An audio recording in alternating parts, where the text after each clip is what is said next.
All right, welcome back to Vintage Super League. We are heading towards the last couple rounds here. I'm here with Andy. It's going to be really tight down the stretch here. It feels like these are the ones that matter. Yeah, for sure. I mean, we're all kind of, you got to win, I've got to win now. Andreas has got to win. The only one who's locked and loaded at this point is Cyrus. So everyone counts from here on out, which is Yeah. which is exactly what we're looking for. Yep. So yeah, Andreas needs to win. Cyrus, if he wins, would have a bye going into playoffs, which is also, I mean, that's significant as well. And then the two of us will be playing essentially the loser will be out, and then the winner makes it to the playoffs. So I believe. So did you do have a win tonight, correct? Unfortunately, I do not have a win tonight. No. You don't. Oh, my apologies. Okay, so yeah, it's the winner of our match will progress into the playoff round. Yeah, I'm No playing. pressure. Yeah, no pressure at all. I'm playing Oath. Not like my. Normally, I'm playing Xerox decks, but I wanted to mix it up, and so far I have gotten thoroughly outclassed. So hopefully, can. Well, I mean, I know both of us want to win, so it'll be at least one of the two of us you will definitely be seeing us in the For finals. sure. So Well, now we are definitely brought a tough deck for me to be able to beat tonight. So yeah. I'm gonna have to have things go my way to be able to pull that one out. But yeah, I'm really looking forward to it. Yep. So what do we have on the card here next? We've got on Andreas versus Cyrus. Yep. So we've got the dredge deck, and no, notably, Andreas has counterspells in his main deck, so he's not just cold to a PO and to some of the combo elements. He can actually, and he's got unmask as well, so he's got a little bit of disruption. So even though I feel like I'm thinking that this matchup generally is in the PO favor just because it's a combo deck versus dredge, but you know, I'm not sure. Maybe we should look at the exact amount of hate that Cyrus has after board. I think he's got like some Tormod's Crypts, something like that. Yeah, I was just gonna say, I think that there's some important variables that come into play in this match. As you've noticed, Andreas has an incredible suite of counterspells in his deck, and more so than what the PO deck has. So he's got I believe he has 3 main deck Mindbreak Traps, 4 Mental Missteps, and 4 Force of Wills with an adequate amount of fodder to be able to pitch to the forces, as well as main deck, as you mentioned, Unmask. So I think the key for the Dredge deck to be favored in this is if they can keep a 6 or 7 card hand. I think that they would get a slight edge in this match. If they mulligan down a little bit lower, it means that the PO deck is more likely to go undisrupted and be able to go off on them. So I think the key for the Dredge player is to be able to disrupt early, to be able to get some mental missteps in on Sensei's Divining Tops, Sol Rings, Mana Vaults, that sort of thing, and potentially get a Miser's Mindbreak Trap in there, and they should be off to the races from there. If that doesn't happen, then I think the favor shifts to Cyrus. Yeah. All right. Well, we are about there. They are ready. The players are ready. So we are going to go ahead and watch this match.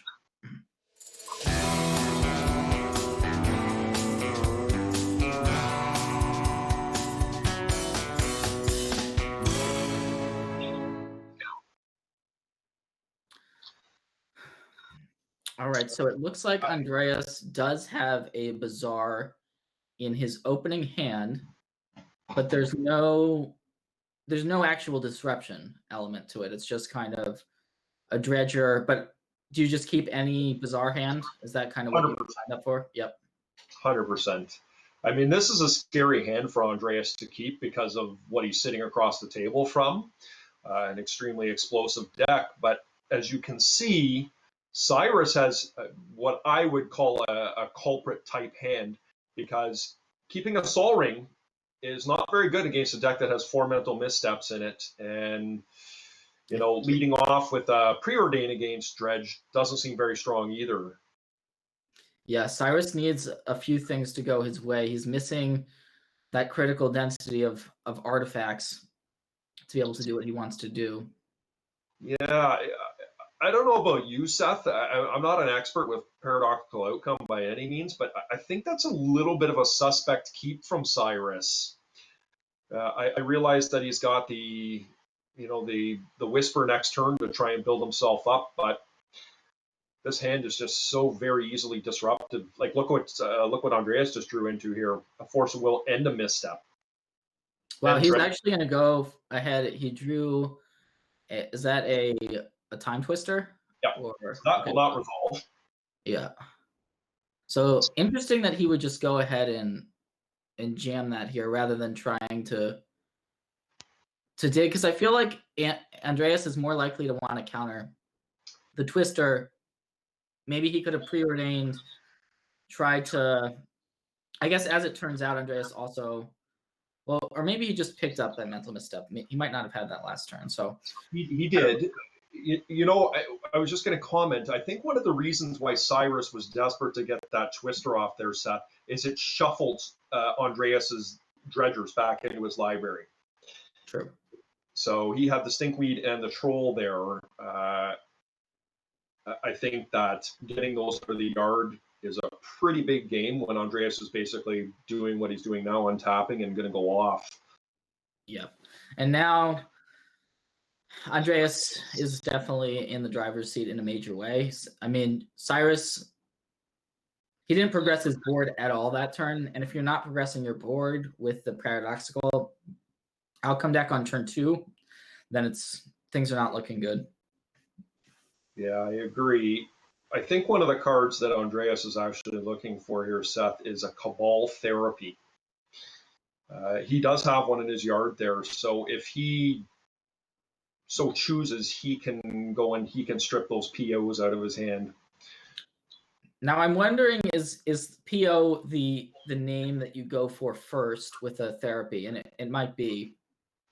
Well, he doesn't really know what's in his hand. He still has 5 cards sitting over there, and I mean, if it was me, that's what I do. He's so far ahead, I would go after the PO. But in fairness, he could also go and name Force of Will as well by setting up a Dread Return in the next turn, which he's very likely to hit, but not currently in his board. That's what I would do. I would go after the PO here, probably to take the threat away. Yeah, I agree, because if Cyrus had a force, he probably would have forced back when Andreas forced the turn prior when he tried to get the time twister to resolve. So it's a good point. Yeah, he's probably in the clear here.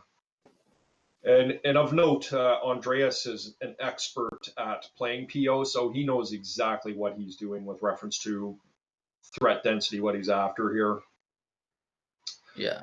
So let's see. And he also has double bridge, so he potentially can set up a kill as early as next turn. Is that right?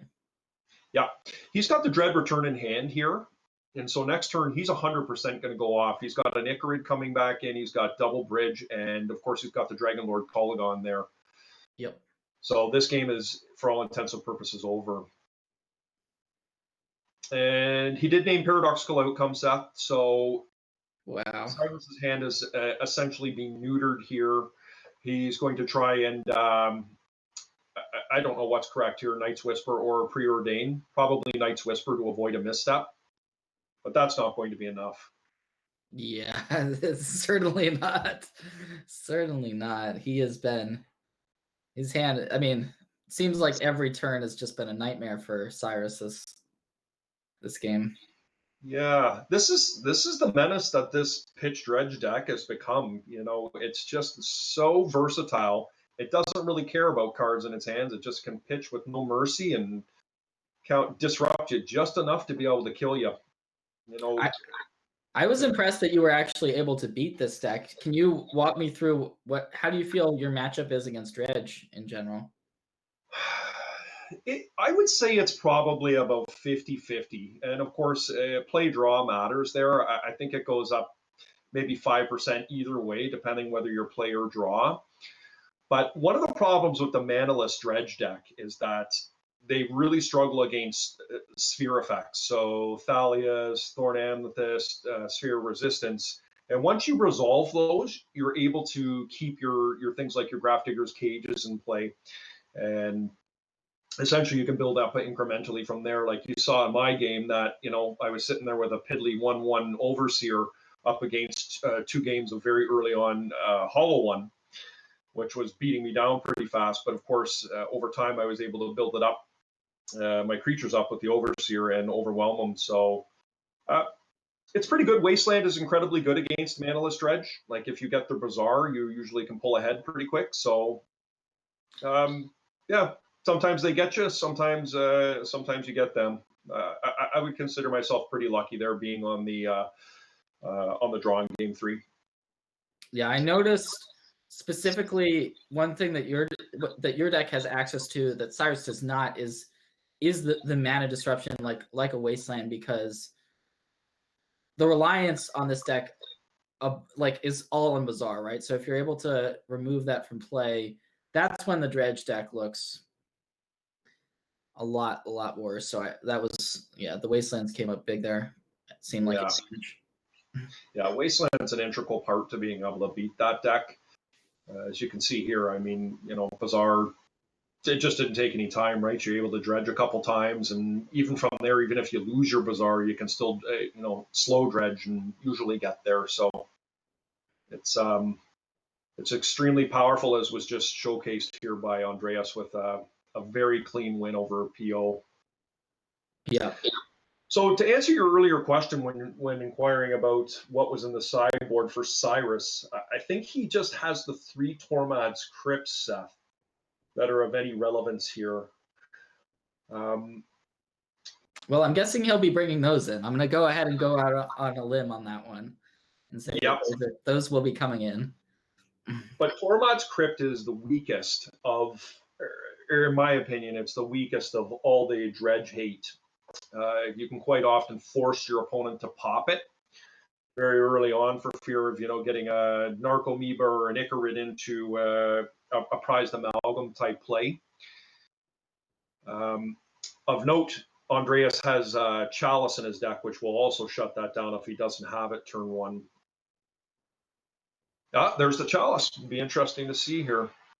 And there's also a Mindbreak Trap, a card that you mentioned earlier, and that's an interesting one that sometimes you're not always thinking about it. And Cyrus, it looks like may have a hand where he wants to try. Okay. So Andreas did feel the need to mulligan to Bazaar, which makes sense, but he's now very low on resources. Yeah, and Cyrus is just really far ahead. He had a nice mulligan there. He's got the Time Twister and the Black Lotus, and he's going to have his Metalcraft turned on. Now, is this something do you want to be Time Twistering when your opponent's on 4 cards? Is that something? For sure, because there's no guarantee he's going to get the Bazaar and the 7 set. I do, for sure. That's interesting.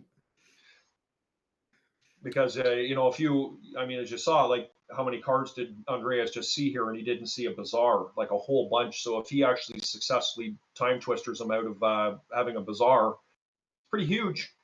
I mean, it's game over. But he could also get him into a Bazaar with a couple Mindbreak Traps too, right?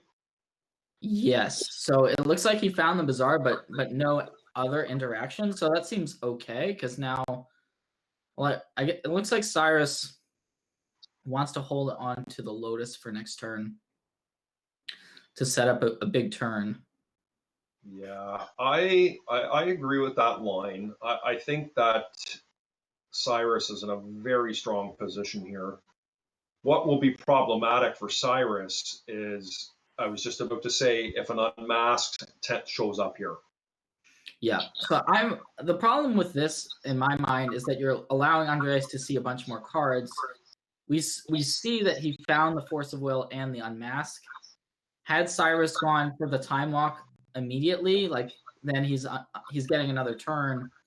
I don't know if potentially he can still win without Andreas untapping, but I guess that's a gamble that he didn't really want to take here. So I don't know. Yeah. Does he crack this Lotus here to shuffle these cards away? Probably not. Oh, a nice whisper. No. Oh, you mean yeah? He could have brainstormed. That's an interesting line. He could have I brainstormed. don't. I hadn't even thought about that, but he does have a fetch, and it looks like the mentor has to be forced. So Yeah, guaranteed. Yeah, this is looking. Despite Andreas is putting up a little bit of a fight here, I don't think this bodes well for him in a long game. But let's see if he gets to untap here. He is that a stinkweed imp in his yard there, Seth? My eyes are failing me. yeah, I believe there is an Icarid in there, a Dragon Lord, and an imp. Yep. Okay, so he does have a dredger here. If he can hit something in a Cabal therapy. So once again, Cyrus was in a position. So he also could have played the top, but so he was in a position where he could have played more of his cards, but he's waiting until the right moment to do so. Yeah. See, I don't think Cyrus pops it here. I don't think he's incentivized to do it. It was the exact scenario I was talking about earlier, where you get the Narcomoeba and the prized amalgam as a result. But when you're playing combo, that doesn't really matter. Punking this guy for 4 points a turn is not going to make him lose the game. It's highly improbable. I agree with that. If he's able to wait one more turn and to get even more, it's huge. Now, I'd be worried if I saw a Cabal Therapy in the graveyard for sure, because then you're worried about that plus bridge. I believe there is a bridge now in Andreas's graveyard. Yeah. But I think this turn, I would be very interested in casting the Time Walk. Absolutely. I think he's what he's going to do. Yeah, he's going to take a look with his top. He's going to time walk and likely untap and PO and win from there. That's in an ideal world, but it seems like he's just missing that PO, as you said. He might want to use. Are you starting to think about repealing your own artifacts here just to draw cards? well, I think that's contingent on whether he misses or not with this top. I mean, I agree with you that we're in a position here now that I see no reason not to time walk. And if he doesn't hit anything with that top, then 100% I think you repeal Seth. Sure. What about you? That's nice. A fetch land allows him to even. He's going to get a lot of looks at this for the paradoxical outcome, and with 7 artifacts in play, you have to imagine that if he does find it, it's just going to be lights out. Yeah. I mean, Seth, I think it's highly improbable that he misses here, given that he found that fetch. Okay, so he's actually going for the repeal on the top. So it seems like that top missed, but now he's got another look at it with plenty of mana to still cast a PO if he finds it. Oh, God. A Tellurian Academy gives me palpitations. Don't have it. Don't have it. There it is. Yeah. Of course, he needs to find the juice here, though.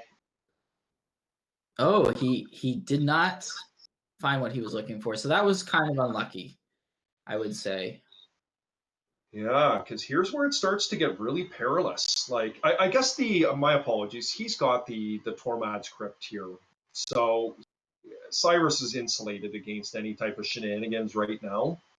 Yep. He's not really facing any pressure here. Where it becomes a bit awkward is if he does hit something like a Cabal Therapy here and a couple bridges, and he did. I think he has to pop it here. He definitely has to pop it for sure. And Andreas, I think he should have. Okay, he's popping it now. Yep, I agree with you. Although he drew another Bazaar, so he can now Bazaar again. Yeah, he's got 28 cards left in his library, and of course I'm not capable of seeing what's being discharged or exiled here. But he will have no problem whatsoever milling his library next turn completely. It's just a matter of does he have another Dread Return and Kolagon in his deck with some number of bridges to be able to kill him. So I wonder skeptical he does. I wonder if there was a fetch land there. Oh, it was an ancestral. So this seems like this seems like an almost impossible to not get there, right? Yep. Oh, there's a dig. Okay.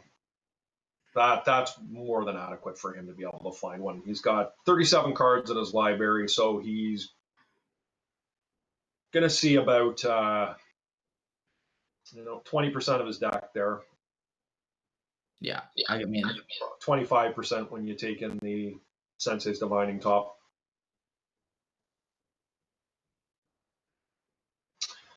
I would venture to say that this one is over. I do not see a PO there. I see a Tendrils, and I see a Tormod's Crypt. And Tormod's Crypt is going to ice this. Yeah. We just take Tormods and Tendrils, right?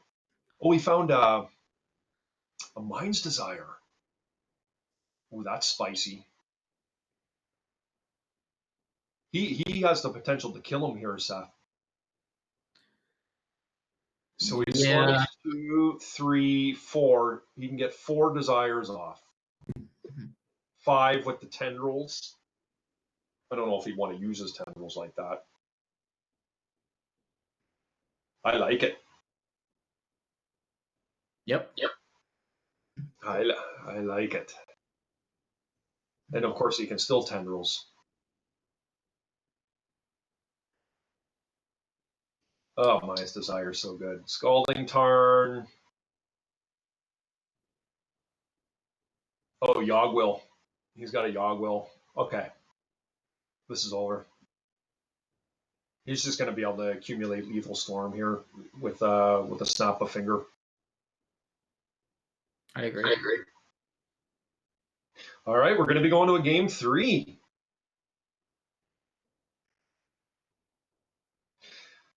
Seth, I couldn't help but notice. Are you trying to one-up me with my trophy case here? No, that wasn't my intention. I'm just teasing you. That is a pretty sweet. Is that so you won that at the is that a Lotus that you won at the Vintage Champs? Yeah, I won the Black Lotus painting in 2017 at a Eternal Weekend. Yeah, I remember hearing about that. That looks really really awesome. Thanks very much. I appreciate that. Okay, so I don't think too much changes. I would imagine not. First up, I mean, other than the fact that Andreas is in, a better spot. Yeah, for sure. Well, that Chalice could be huge here if he can find that one in his opener with a Bazaar. That would be pretty big. Yeah, Chalice 0 seems kind of lights out. Yeah, well, I don't know if you can see or not, but I would be very surprised if Cyrus was keeping in Hurkyl's Recall in his deck. And if he wasn't, I don't think he really has an answer to a Chalice. So perhaps he does, other than, of course, countering it. I think he's got Repeal, right? That would work. Yeah, that's true. That's true. He's got a couple repeals. Yeah. See, there go the hollow ones. Oh, he put a couple back in. As mentioned earlier, like beaten down for 4 doesn't seem like a very good proposition against these type of decks. Okay, here we go, folks, for all the marbles. Yep. So there is a Bazaar. And he's got the Force. And he's got a Dredger. But Cyrus has got Tormod's Crypt, which is going to be very good here if it can resolve. But of course, let's see if we can find, the Misstep's nice here. Oh my goodness, is that ever a good card, Seth? Because what's going to happen here is Cyrus is going to play out his Tormod's Crypt turn 1. It will be Force of Willed. He'll probably lead with the Ancestral first. Oh, he found the Force. Wow, that is huge. And Cyrus needs to get this ancestral. He won't get the ancestral off, but of course he's going to be able to control what Well, Andreas is doing to some extent. the issue is if he doesn't get this ancestral off, his hand is doing basically nothing because he's got 2 lands and 2 moxes. Yeah, but I don't think that Cyrus is in the position to let Andreas be the beatdown here, because if he doesn't force this, wow, what discipline. Yeah, so it seems like he was waiting to use the force because he knew he needed to get the recall to resolve, and he was just thinking Andreas might have exactly what he had, which is kind of crazy to think about. He kind of just traded his 3 cards for his ancestral there, but yeah. Huh. I don't know. It'd be very interesting to know what the viewers think about that, because as a guy that plays a moderate amount of dredge, that Tormad's Crypt is going to slow me down enough for Cyrus to be able to rebuild potentially. But I totally agree with what you're saying as well, that he needed that ancestral to be able to find something. But Yeah, look what's happening now, right? Like that Cabal Therapy comes out or something like that, and now he's very unlikely to hit a repeal here, but I like the play. It turns out that the 3 cards he drew off the ancestral weren't great, but what if he finds another Tormod's Crypt there? Then he looks like an absolute genius off that ancestral or something like that. yeah, but the thing is, I hear you, but like, can you play those kind of games against the Ducklight Dredge? Like, I don't know. I don't know because the there's a ponder and chance force of will, right? Like, I don't know. there's a chance that he does not have the mental misstep in hand, and if then you look like then it's for sure like he had the mental misstep, but there's a chance that he didn't have it. So I kind of think that he guessed and it ended up being okay for him, but still the game is still not looking very good for Cyrus here. Yeah, Cyrus breaks pretty huge. I mean, Force of Will was the last card that he wanted to see there. I don't even think he has anything pitched to it. Yeah. Like Andreas is just going to go buck nutty here. Like double liquor, and yeah, this is there's no way he's pulling out of this. There is a Kolagon in the yard. Do we see a Dread return, Seth? Yes, there is a Dread return, so this could be over. Pretty. Yeah, this is over. Yeah. I guess it's more a matter of, is Andreas going to go for it here? There is a Cabal Therapy, so he will therapy Force of Will away here, and we have, I can see 1 bridge in the yard, which is unfortunate. Does that get it done? Does one bridge get it done? So that's going to be 6, 8, 10. Well, he's got 2 ignorance, so he wants to sacrifice 16. I think it's only 16 damage. I think it's only 16 damage. Yeah. Oh, he hit another bridge. It's over. He hit another bridge off the second dredge. So what he's going to do is therapy the Force away here. Then he's just going to Dread return, and he's going to hit him for about 30 damage. Yep. 2, 4, 6, 8, 10, 16. 2, 16. Yeah, it's way more. I think you're right that he needed the second bridge based on that math, but now that Andreas has found it, it looks like he is also going to be moving on to the playoff stage along with Cyrus. Yep, this is over. 16, 20. It's 26 damage. 26 damage. So yeah, he's got double therapy here. Yeah, that's super powerful. Congratulations to Andreas. Well done, well done.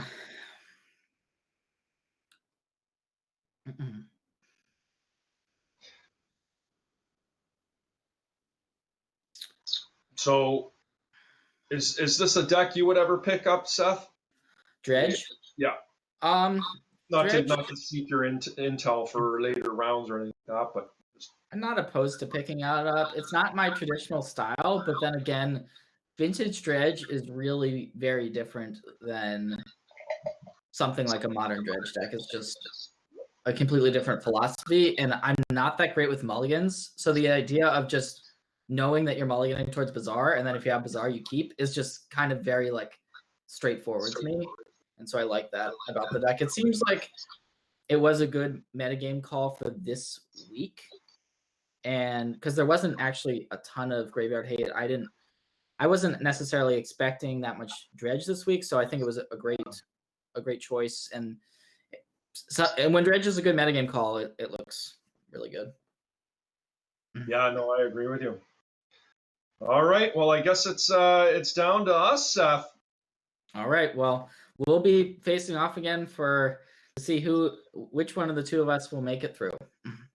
Well, good luck to you, and we'll see you guys shortly.